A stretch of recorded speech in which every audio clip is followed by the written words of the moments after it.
Who freaking cares how big your business is, how much money you are making, how much achievement you've created if you're unhappy, if you're unfulfilled, if you're miserable? Like, it doesn't matter if you're unhappy.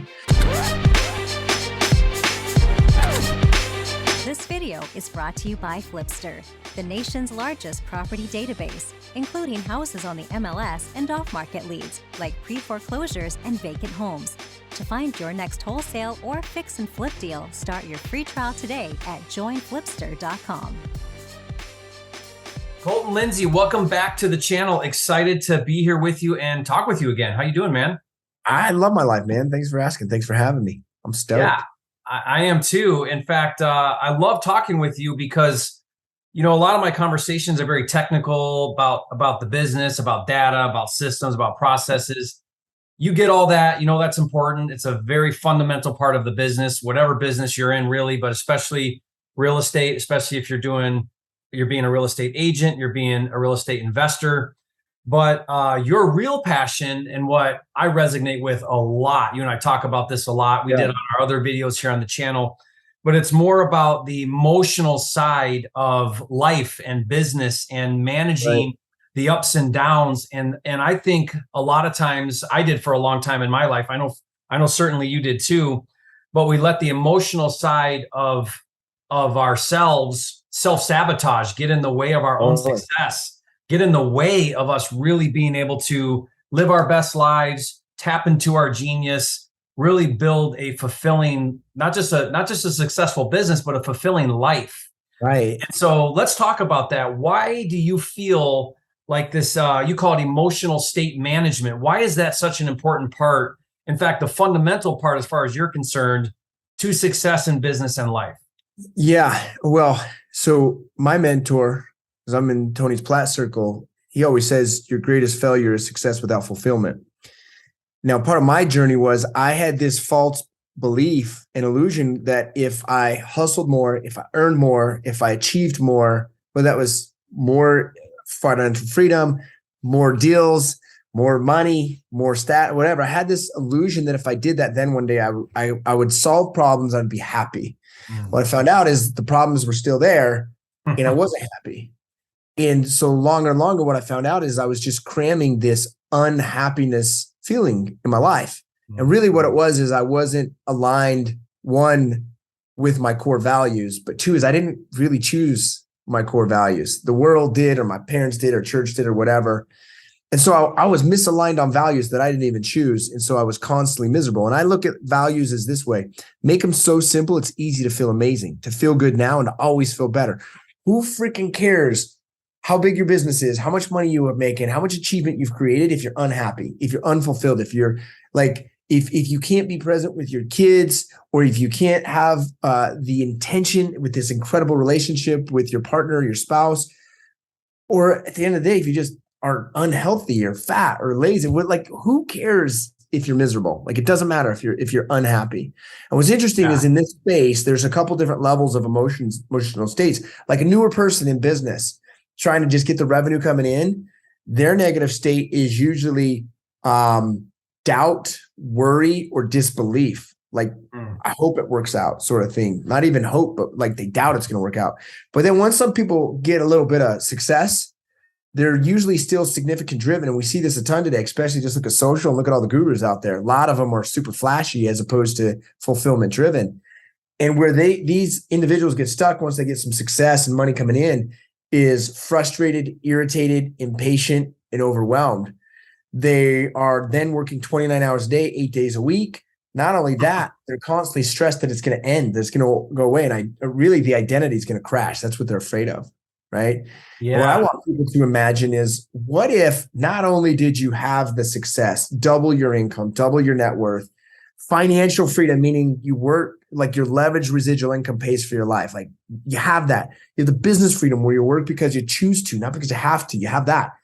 But you have that soul freedom where you've got the peace, the calm, the calm presence with your woman or your man.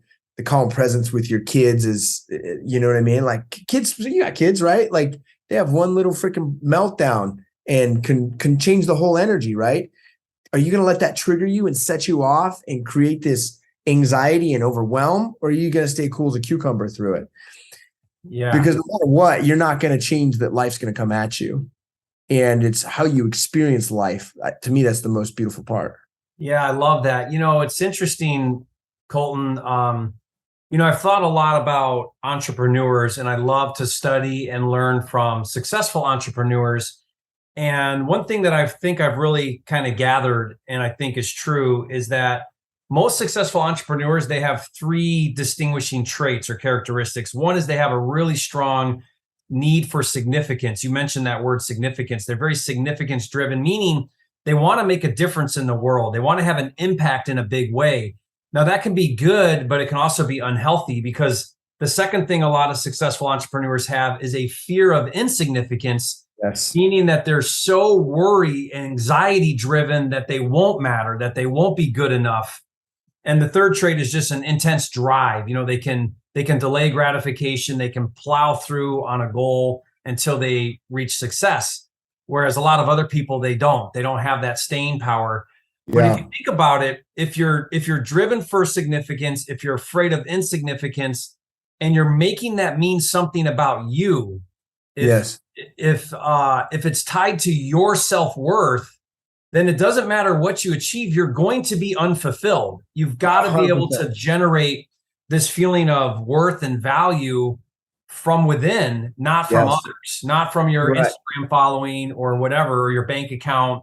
It's got to be self-generated. And so it takes a lot of personal development. It has for me anyway. It's taken a lot of personal development for me not to be other validation seeking or care so much about what everybody else perceives or thinks.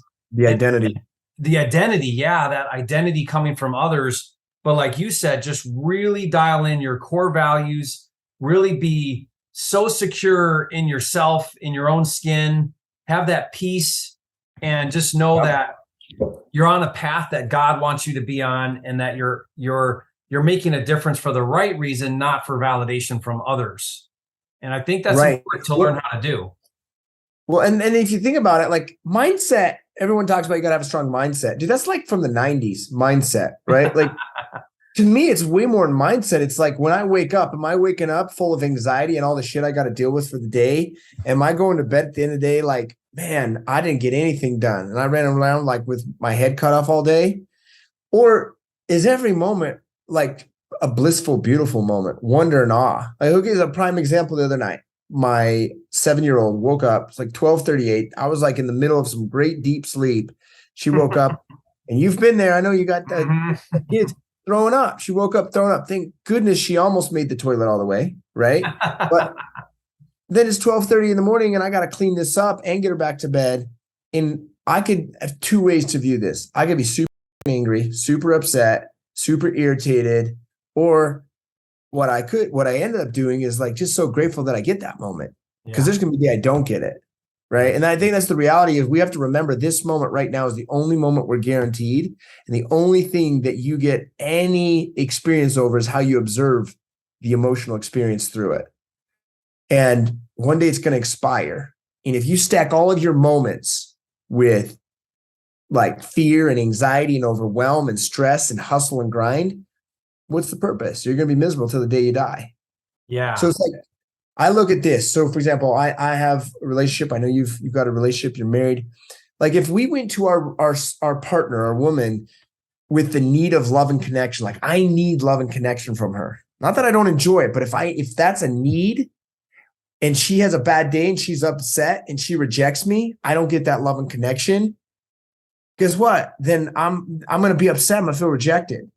Yet if I go to that relationship with her with this need of growth and contribution, and that I contribute and love her regardless of her response, I win. Game over. I win. Yeah. Plus, when she's in kind of a triggered state or upset, I get to create that space for her to be able to come back to the positive, beautiful state.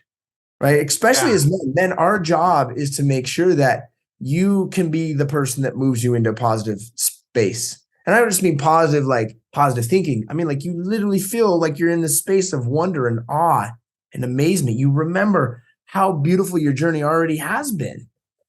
Definitely. I mean, the thing we need to remember is the more you need something, the more you come from a needy place, then the more you actually don't get it. Yes. Because the greatest way to repel something is to be so anxious and needy of it. Nobody wants to give to somebody who's needy. It's the complete opposite. So if you can create such a solid sense of self, where maybe there's things you want but you don't need because you can self-soothe, you can self-validate, you're strong enough within yourself, then you start to attract all of these amazing things in your life, because amazing attracts amazing, needy attracts needy. You got to become what it is that you really want to come back to you in your life. And that's so important to do. So I know you spend a lot of time on this. You do a lot of training on this, around this idea, Colton, of creating fulfillment, creating true lasting happiness, how to manage through stress and anxiety and overwhelm. What are some things that you help people do to kind of put those things in check, to have really good balance? I like to say it's so hard as an entrepreneur to balance, right? Especially, I don't think it's balance, right? It's the right word. I get what you're saying. To me, it's so that they experience the bliss through all parts of life. Right now. Yeah. Right now. Not once I accomplish this thing. Yeah. It's interesting. If there's a lot of entrepreneurs that are significant and certainty driven, the downfall for those people that are certainty and significant driven in business is this one simple thing: they will never be fulfilled until they achieve more. So therefore, they're always achieving more. Got it? Yeah. And not that it's a bad thing to achieve more, but they're achieving based on that's where they get their joy. Right. Whereas if a person can understand the need for growth and contribution, if they can come from that space, then they can have joy even when crap's getting messed up, right? Like even when the plan's not going as we want it to. So let's take an example of things that I do. I look at my day as three parts: morning, day, and evening routine. Got it? Morning, day, and evening routine. Okay. So my morning, I ask myself, what do I want as an emotional outcome for my morning? I want clarity. I want peace. I want calm. I want direction. And I want some space in that part of my day where I don't feel like I've got to go be the rock for everyone, be the problem solver, be the innovator. But then I get to, and then if I look at that, I have specific rituals. So I have prayer, meditation, breath work. And it's not like I do it once in a while. It's like every day. Like at this point, I have logged thousands and thousands of hours with breath work and meditation. I tried it once because I saw it on the internet, right? Yeah. The other ritual I have, which is this cool thing, is called the SMART Day. So I teach it to our students. In a nutshell, what it is, it's a 30-minute CEO meeting with themselves to get really clear on the next 24 hours of their life with their core 3 to 5 outcomes. But let's move to our daytime routine. That's when a lot of us are putting in the work to drive the business. That's where I want a sense of certainty that my company's putting money in the bank through our active income, our quadruple digit rate of return, as our friend Chris calls it, right? But I also want to do it with fun and playfulness and excitement. So then I create rituals throughout my working day that fire off those emotions. Like I know that no matter what, I got to be having 30 meaningful conversations with people today. The people I have the conversations with today, they're not the same one that I was 5 years ago, right? Like I'm having conversations with Jerry, with Chris Crone, with now Cody Hoffine, right? Like some people that are playing at another level. But then let's look at the evening part. The evening part, what is the emotional outcome I want for that? I want a sense of, like I did achieve throughout the day. I want a sense of gratitude for what I'm growing. I want a sense of connection with my family. I want a sense of relaxation. I want a sense of presence. So what are the rituals that I got to do for my evening? Like one of our rituals, eat dinner around the table. Mm-hmm. We always, every day, a new person says the prayer. One daughter says, "Dear universe," another says, "Dear God," right? It doesn't matter. We have that prayer in that space. And then we go around the table and share our magic moments of the day. Mm-hmm. And that allows us to get that connection, right? We have, hey, 8 o'clock on, that's me and Lisa's time. And we have what we do together during that time. So we have that love and connection, right? And so we get very clear on what these rituals look like, and that will fire off emotions. That's one thing that I do. The other thing that I really take people through, especially our students, deep, meaningful breath work. Like I'm talking where I'll take them to the center of the universe to find the joy that they never knew exist inside of them, or they're remembering at least, right? Because what I'm able to do, Jerry, is I'm help people to be able to step out. Everyone thinks, oh, I need more time, or if I had more time. No, dude, we all got the same time. You just got to create space and give your attention differently to the time that you have. That's it, right? It's like your part of your freedom is let's go to Montana. Let's go live on the lake, and let's make sure that we're water skiing on the private lake. Yeah. And one of the emotions that emotes for you is actually a sense of safety, security, and connection, because you feel safe and secure with your kids on a lake where there's less people. But then you get that experience, that blissful moment of absorbing, watching your kids flail in the water or blow snot out their nose or whatever. You know what I mean? And it becomes a beautiful moment, not a huge grandioso, but a beautiful little moment. Yeah, I love how you explain that, creating the rituals, and you talked about triggering. A lot of times we hear the word trigger and people think of trauma, right? People who have trauma, and we all have trauma to some degree, some worse than others, but things can trigger this trauma and this negative emotion and pain and anxiety and stress. And if you just let yourself go, your body's number one reasoning capacity is to avoid pain, right? Yeah. So it's to feel pleasure, but it also is strongly driven to avoid pain. Right. So you have these mechanisms that are going to draw towards those things as a protective mechanism. So you have to consciously put yourself in a place like Colton described, where now you're triggering these happy, fulfilling, grateful emotions. Those aren't just going to come naturally like the other ones do. It's going to take conscious effort to do that. And with time, though, they can come more natural. Like when you that's right. build those in the neural pathways, they will come more natural. And there's specific rituals. I love the word ritual because it resonates with me. Yeah. But maybe you want to call it actions or whatever your thing is that resonates well with you. Yeah. And repetition is the mother of all skill. So if the skill is to feel joy, all you got to do is repetitively do the thing that triggers that. And then it'll become automatic. One thing I've done in my business, Colton, and tell me if you think, this is a good idea, but as I've built my business and I've moved out of like the hustle phase where I'm doing everything, and as I've moved through creating a team that's going to carry a lot of the heavy lifting of the business, I've tried really hard over the years to put myself in a place where I'm doing just the things in the business that I'm really good at. Yeah, and it's taken time to develop and figure that out, but the things I'm really good at and the things I really enjoy doing. So what I do is I have these two lists. The list of like top is just the things Jerry is really good at, that just Jerry can do, all the way down to conceivably anybody could do that. Yes. And then constantly work up that list. The other list is what are the things that I really like to do, because the things I don't like to do, I'm not going to be very good at anyway. And then I'm constantly checking off the bottom of the list and trying to live at the top of those two lists, what I'm really good at and what I really enjoy doing. And that has allowed me then to build my life around those things that are going to really drive that fulfillment in a really meaningful way. Right. Well, part of success is not hard work, although that is an ingredient. The real key ingredient is a willingness to do what I don't feel like doing. And I mean, literally physically don't feel like doing sometimes. Yeah. And so there are times where I have to do something that doesn't feel like what I want to do. But then there are times where I can do things where I'm like born to do it. Like like, this is what I'm born to do. And you have to at first teeter-totter through the same, like right now, I don't feel like being the CEO of my companies. I really don't.